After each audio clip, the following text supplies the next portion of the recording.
Welcome to Wolves Weekly. I'm your host, Mark Colachico, the Director of Media Relations here at Western Oregon University, and we're talking season recap with head women's soccer coach Steve Ancheta. Steve, how are we doing? We're doing great, man. Thanks for joining us. No problem. Talk a little bit about your season. Not as successful as you wanted it to be, kind of there at the end, but overall not bad. So, just kind of give us your take on it. Yeah, I mean, it's a tough soccer league, for in America. It's been ranked, I think, 5th or 6th this season out of 23 for a league. So it's every night's a battle out there. And we had some ups and downs. I think we rode a little bit of roller coaster this year, and a tough loss here and there, a tough tie that maybe would have popped us right into the playoffs. But at the end, the top 4 deserve to be in the playoffs. And you had success both on the field and in the classroom. You had 5 players named all GNAC, and then you had a handful of players earn the academic award.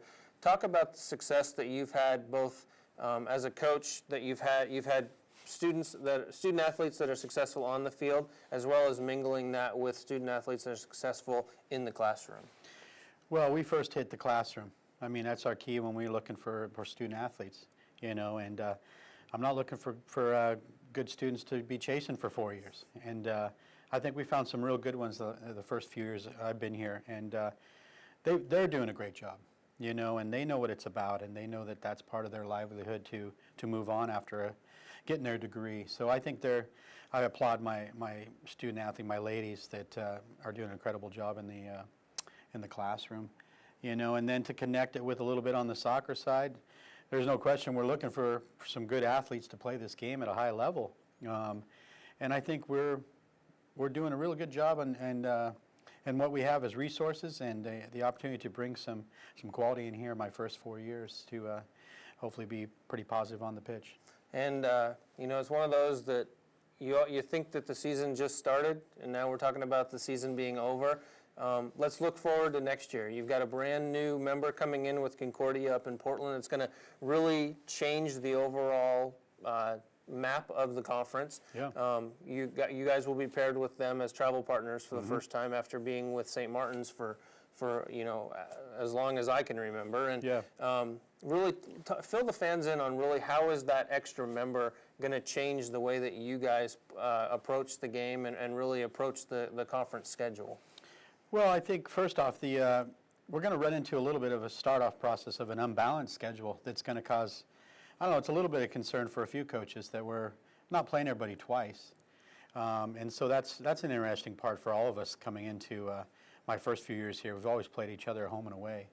So that will be interesting to look at. But having Concordia come in, a great university, a great program, and close to us, there's a lot of positives for us overall that again, playing a good opponent, but also, having another partner close by that's going to maybe bring some better opponents in here to have maybe some good games or tournaments.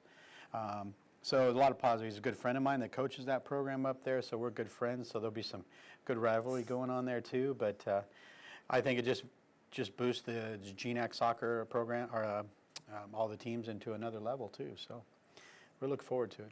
Well, and talk a little bit about, as you say, normally you guys in the first 4 years you've been here, you've played, for example, SPU, you've played the Falcons down here, and then you've had to travel up to Seattle and play up there, and it's going to be, you said it's going to be an unbalanced schedule. Is that going to be a benefit to you to be able to bring in more non-conference opponents, or is that going to be a hindrance to have to go out and find those non-conference opponents to play? My first part to think about is probably a little bit of a hindrance in the sense of playing everybody in the league twice and giving the best shot for the 4 teams to make the playoffs. And sometimes if some teams don't play the top teams twice, they might have a little advantage, but that's supposed to change year to year. But does it give us a little more opportunity also to play a few more non-conference games? It does, but we're still on a little waiting process with Concordia too, where they're still in that 2-year hold a little bit. So they're not there yet to fill their Division II set and bring in all these teams to maybe share with a little bit too. So I think we're still a little bit a ways away from really seeing the impact on both sides of it. Well, and then let's go back now and focus a little bit on women's soccer. You got 5 seniors that are graduating. You know, 2 of those, unfortunately, being that last line of defense and you're in goal. Yeah. But what are you looking forward for next year? Some of the girls may be stepping up. A couple of the recruiting class that you're looking at. Kind of, what's your vision towards the future? Well, we want to be just more competitive, you know, and as we try to build it year by year, and we're getting there, you know, and that's showing just on results or every night when we step across the line to play somebody that we're a hard team to beat, you know, but we're still in the process of that too, and people sometimes think that turns over really fast, like you've been at the start of my 4th year here, but it takes more than that sometimes, and you know, for the recruiting and you know, for my team to step up next year, you know, they want to be more successful.